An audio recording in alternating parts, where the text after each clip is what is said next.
दोस्तों, हमारी एक दिन क्लास बंद रही है। 2 दिन बंद रही क्लास। आज संडे है।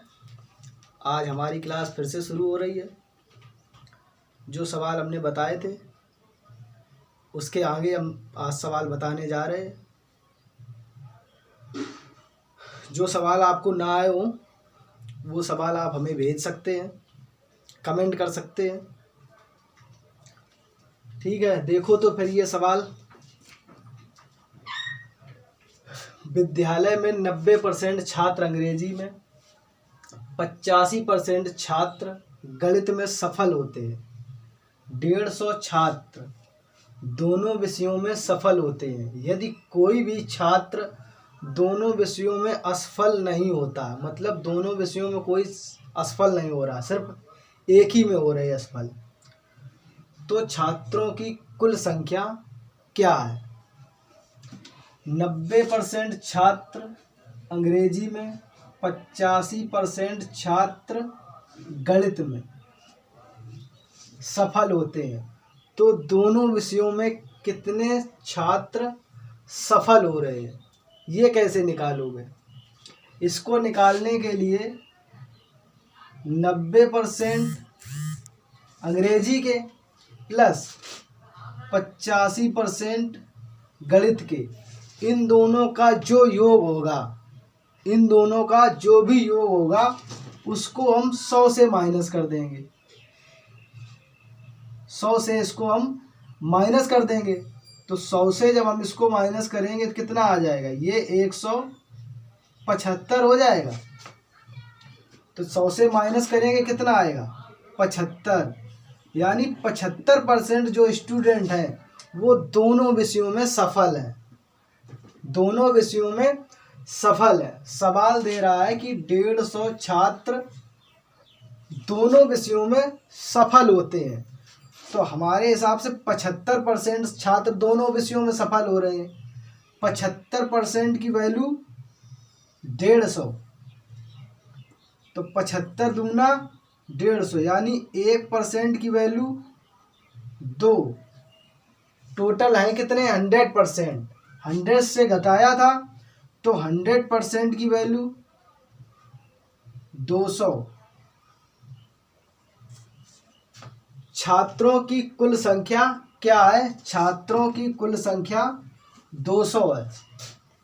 इसीलिए हम 100 मानते हैं कि नहीं मानते हैं? 100 मान के उसको हमने दोनों विषयों में, इसमें 90% अंग्रेजी में, गणित में 85%, तो 90 प्लस 85 175, 100% से घटा दिया, यानी 75% जो है वो दोनों विषयों में सफल होते हैं। 75% दोनों विषयों में। सवाल दे रहा है 150 छात्र दोनों विषय में, तो 75 की वैल्यू कितनी है? 150। 1% की वैल्यू 2, 100% की वैल्यू 200। 200 छात्र जो है वो है कुल संख्या। 200 छात्र, कुल संख्या 200।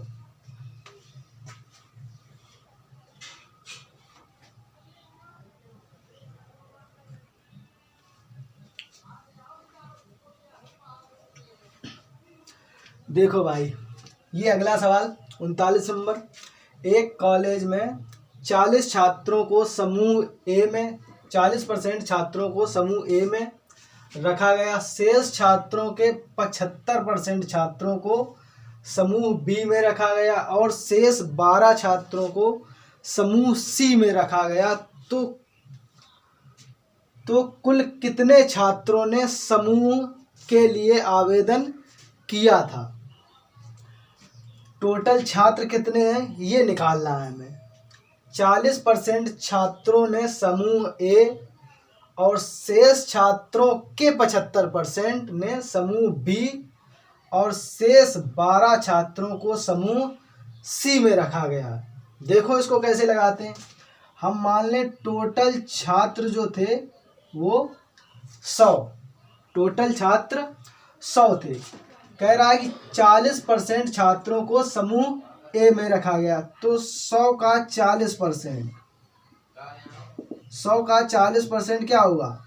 40, ये समूह ए में है। 40% छात्र समूह ए में है, शेष छात्रों के 75%। अब 100 से 40 तो समूह ए में आ गए, बचे कितने? शेष 60। 60 छात्रों के 75% जो है वो समूह बी में होंगे। तो 60 का 75%, 25 तिया 75, 25 चौको 100, 4 15 चौको 60, 15 तिया 45। ये जो 45 छात्र हैं ये समूह बी में है। शेष छात्रों का 75%, 45। तो 45 छात्र समूह बी में, 40 ए में, 45 बी में। तो शेष बचे कितने? 40 ए में, 45 बी में। तो टोटल छात्र कितने हो गए? इन दोनों का योग जो है वो हो गया 85। बचे कितने? 100 से 85 घटाओगे तो कितना बचेगा? 15। ये किस में होंगे? समूह सी में। ये हमारे हिसाब से होंगे 15, लेकिन सवाल कितने दे रहा है? 12 छात्रों को समूह सी में रखा गया। हमारे हिसाब से समूह सी में कितने हैं? 15। सवाल दे रहा है 12, यानी 15 की वैल्यू कितनी है? 12। तो काट लो इसको, 5 से 3 से काट लो, 3 5 15, 3 चौको 12। 5% की वैल्यू कितनी आएगी? या 5 बराबर 4। माना कितना था? 100। 100 बराबर निकाल लो, 20 का गुणा इसमें कर दो, 100 हो जाएगा। 20 का इसमें भी कर दो, तो 100 की वैल्यू कितनी हो जाएगी? 80। टोटल जो छात्र थे जिन्होंने समूह के लिए आवेदन किया था वो 80 छात्र थे। आ गया समझ में? टोटल जो छात्र थे जिन्होंने समूह के लिए आवेदन किया था वो छात्र थे 80।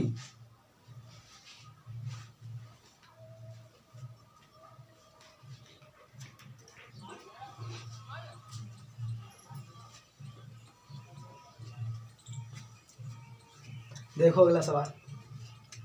एक परीक्षा में 3 विषय हैं और प्रत्येक का अधिकतम अंक 100 है।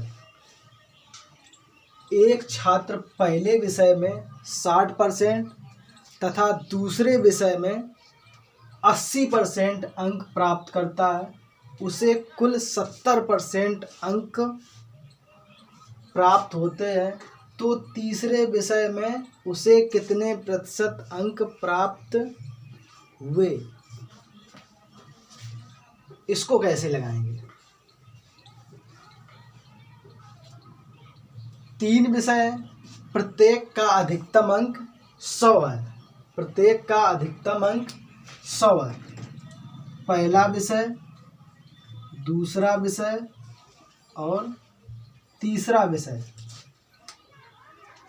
पहले विषय में उसको 60% अंक मिल रहे हैं, दूसरे विषय में 80%, तीसरे का पता नहीं, लेकिन टोटल दिया गया है।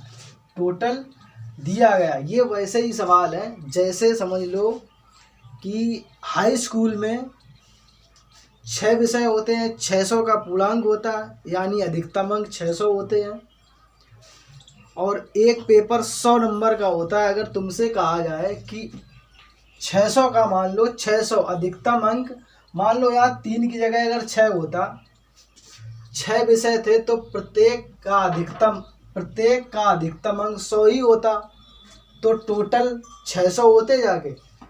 एक विषय में, दूसरे विषय अगर उसमें 5 विषय का तुमको दिया जाता परसेंटेज, छठवें का पूछा जाता और टोटल का भी परसेंटेज दिया जाता, तो छठवें विषय का परसेंटेज निकालना बहुत आसान होता। वैसे ही सवाल है, ये भी बहुत आसान है।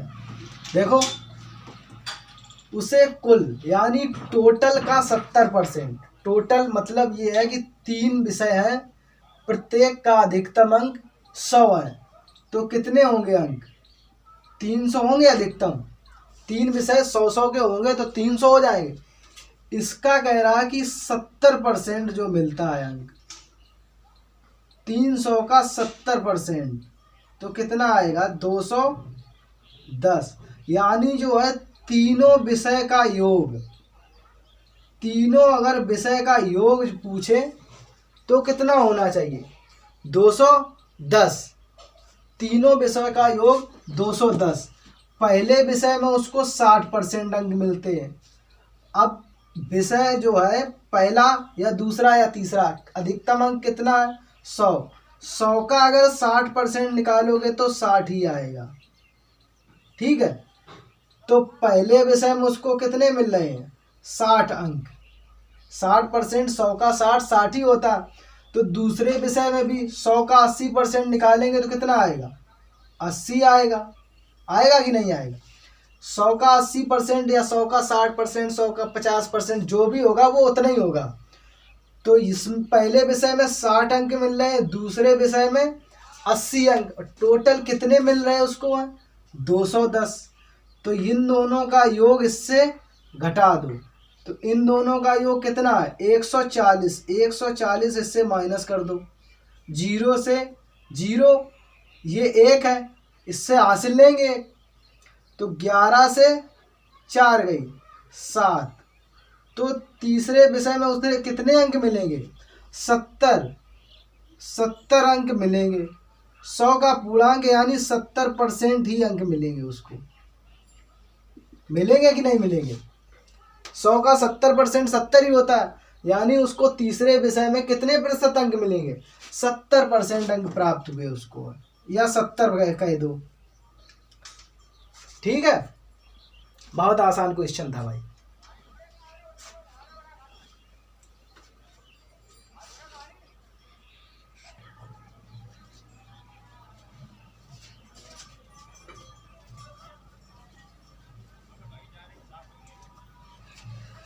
देखो भाई अगला सवाल क्या कह रहा है सवाल। राम अपने वेतन का 40% भोजन पर और 20% घर के किराए पर, 10% मनोरंजन पर और 10% यातायात पर खर्च करता है। यदि महीने के अंत में उसकी मासिक बचत या उसकी बचत, मान लो वार्षिक या मासिक तो कुछ दिया नहीं गया, हाँ महीने के अंत में, यानी उसका मासिक खर्च जो है इतना है। यदि महीने के अंत में उसकी मासिक बचत 1500 रुपये है तो उसका मासिक वेतन कितना है। मासिक बचत 1500 है, खर्च कर रहा है 40% भोजन पर, 20% घर के किराए पर, 10% मनोरंजन पर और 10% यातायात में। इतना वो खर्च कर रहा है, उसकी मासिक बचत है 1500 रुपये। तो उसका मासिक वेतन कितना है देखो। अच्छा मान लो उसका मासिक वेतन कितना है 100। मान लिया हमने उसका मासिक वेतन 100 है। 40% भोजन पर और 20% घर के किराए पर। तो 40% भोजन पर, 40% भोजन पर प्लस 20% किराए पर,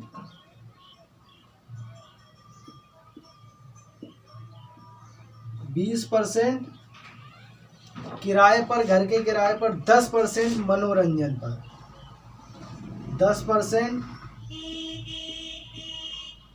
मनोरंजन पर और 10% यातायात पर। ये उसका खर्च है। 100 कमा रहा है, 40% भोजन पर, 20 किराए पर, 10 मनोरंजन पर और 10% यातायात पर खर्च कर रहा है। तो निकालो 100 कमा रहा है, जब वो इतना खर्च करने के बाद उसके पास कितना बच रहा है। जो हमारा बचेगा इसके बराबर की वैल्यू कितनी होगी 1500। हमारे हिसाब से जो बचेगा उसका सवाल, इसके बाद हमारे बराबर सवाल का निकालो कितना उसका खर्चा है। 40, 20, 60 और 10, 70 और 10 80, यानी 80 जो है 80% खर्च कर रहा है। 100 कमा रहा है, 80% खर्च कर रहा है, तो बचा कितना रहा है? 20%। ये उसकी बचत है। 20% बचा रहा है, हमारे हिसाब से 20% बचा रहा है। या मान लो कि 20 रुपये बचा रहा है, क्योंकि 100 रुपये हमने माने थे। तो 80%, 100 का 80% निकालोगे कितना आएगा? 80 आएगा। तो 100 का 80% 80, तो 20%, यानी 20 रुपये बचा रहा है। सवाल कह रहा है कितने? 1500 रुपये की बचत कर रहा है। तो 20 की वैल्यू 1500, माना कितना? 100। तो उसका मासिक वेतन कितना है? हमने 100 माना, तो मतलब 20 की वैल्यू अगर 1500, तो 100 बराबर निकाल लेंगे तो मासिक वेतन निकल आएगा। तो 20 की वैल्यू 2 से काट लो, 2 सत्ते 14, 2 पंचे 10, यानी 1 की वैल्यू कितनी होगी? 75। 100 की वैल्यू 7500। ये उसका मासिक वेतन है। अब तुम ये पूछोगे कि ये जोड़ क्यों दिया सबको? जोड़ हमने इसलिए दिया है क्योंकि सवाल कह रहा है कि 40% भोजन पर और 20% घर के किराए पर। अब उसने ये नहीं कहा है कि शेष का 20%। अगर कहता कि शेष का 20% घर के किराए पर और शेष का 10% मनोरंजन पर, तो सवाल बदल जाता। आगे मिलेंगे ऐसे सवाल, तब तक के लिए ये देख लो।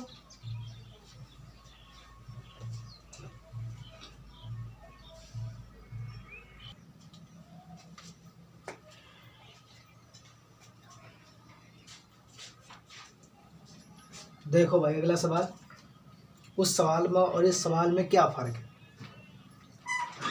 उस सवाल में जो था उसका जो था बचत, जो उसकी बचत दी गई थी, और इस सवाल में उसका खर्च हमें दिया गया परसेंटेज में भी और खर्च हमें रुपयों में भी दिया गया, और पूछा गया है मासिक वेतन कितना है उसका। इसको भी वैसे ही लगाएंगे। हम मान लेंगे कितने? 100 रुपये कमाता था, उसकी मासिक आय जो थी वो कितनी थी, या मासिक वेतन कितना था? 100। 30% भोजन पर और 3% दान करता है। 30% भोजन पर और 3% दान करता है। अब 30% भोजन, इसके बाद में अगर शेष का 3% दान करता होता तो सवाल बदल जाता। कह रहा है कि 30% भोजन पर और 3% दान करता है, दान पर खर्च कर रहा है। तो इसका जब हम 30% निकालेंगे 30 आएगा, 3% निकालेंगे तो 3 आएगा। यानी कि उसका 100 कमा रहा था, एक बार खर्च कर रहा है 30%, तो यानी 30 रुपये, क्योंकि 100 का 30% 30 ही आएगा। और एक बार खर्च कर रहा है 3%, तो 100 का 3% कितना आएगा? 3 आएगा। तो टोटल खर्चा कितना कर रहा है वो? 2310। हमने 100 माना, हमारे हिसाब से उसका खर्चा कितना है? 30 रुपये पहले खर्च कर रहा था, 3% यानी 3 रुपये वो दान कर रहा था, और 30 रुपये भोजन पर खर्च कर रहा। तो टोटल खर्चा उसका कितना था? 30। सवाल दे रहा है 2310 रुपये खर्च करता है। हमारे हिसाब से 33 रुपये खर्च कर रहा था, सवाल के हिसाब से 2310 रुपये खर्च कर रहा है। तो देखो 11 से कट जाएगा, निकालना हमें कितना है? 100, क्योंकि माना हमने 100 है। तो 11 से कट जाएगा, 11 तिया 33, 11 तिया 33, 11 दूनी 22, 11 एकम 11, 3 7 21। तो 1 की वैल्यू 70। 100% माना था, तो 100% की वैल्यू 7000, यानी कि उसका जो मासिक वेतन था वो 7,000 था। 7,000 रुपये कमाता था 30% भोजन पर। अब इसका 30% निकालो, फिर इसके बाद में 3% निकालो। पहले 30% फिर 3%, या डायरेक्ट 30% 33% निकाल लो, या डायरेक्ट 33% निकालोगे तो कितना आएगा? 2310। ठीक है।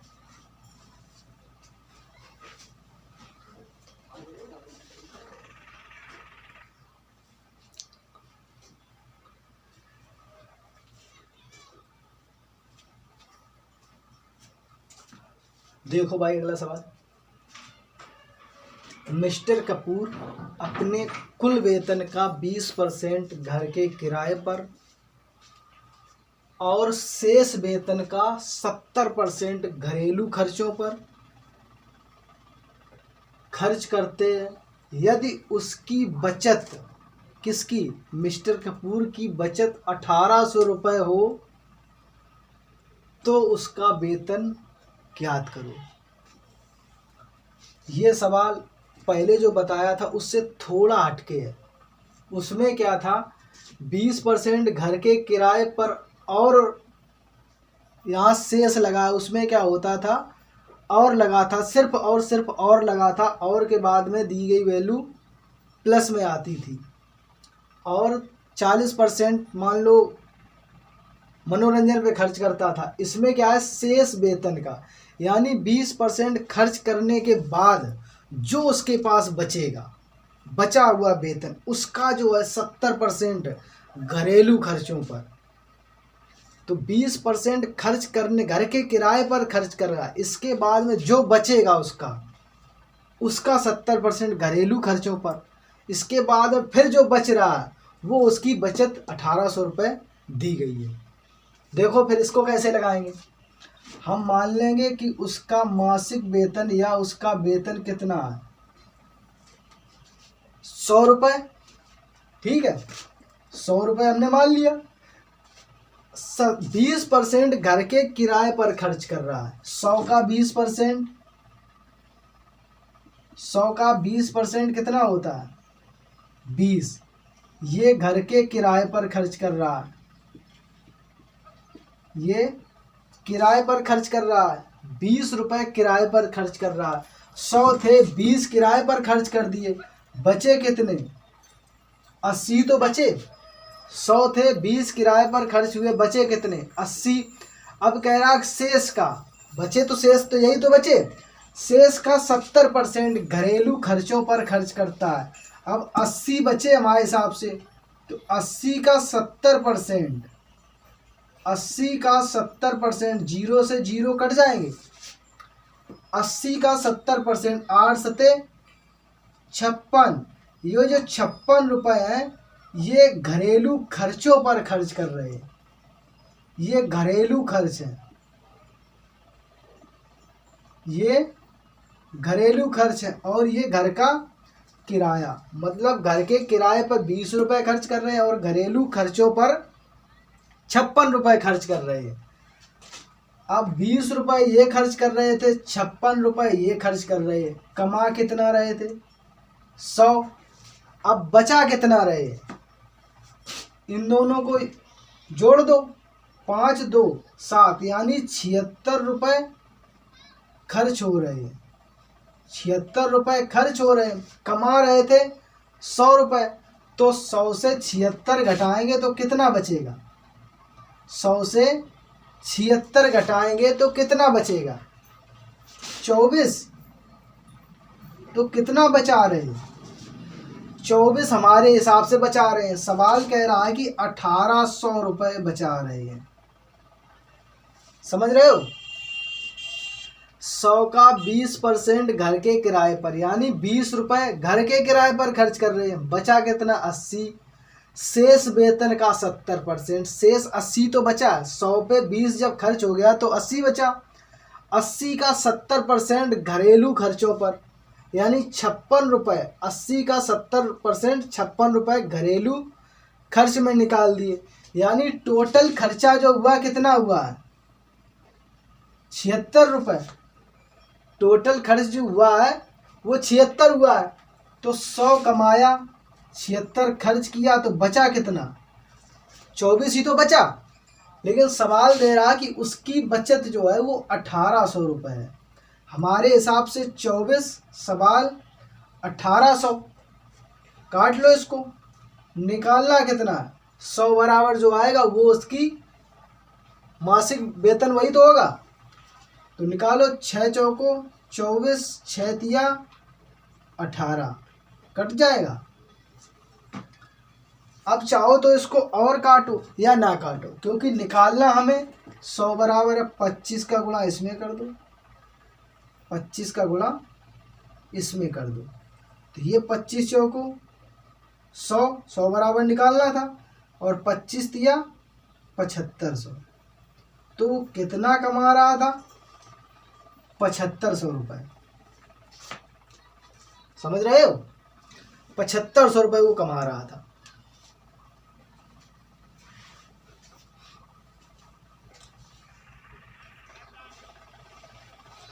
ठीक है, आज यहीं तक रखते हैं। आज यहीं तक रखते हैं, फिर कल इसके आगे फिर पढ़ेंगे। और समझ में आया हो तो लाइक करना भाई, ना समझ में आया हो तो फिर आपकी मर्जी, लाइक करो या डिसलाइक करो। वैसे कुछ लोग डिसलाइक भी कर दिया करें तो थोड़ा हमें भी तो पता लगे कि कैसा पढ़ा रहे हैं। और कमेंट भी करें, शेयर भी करें। ठीक है।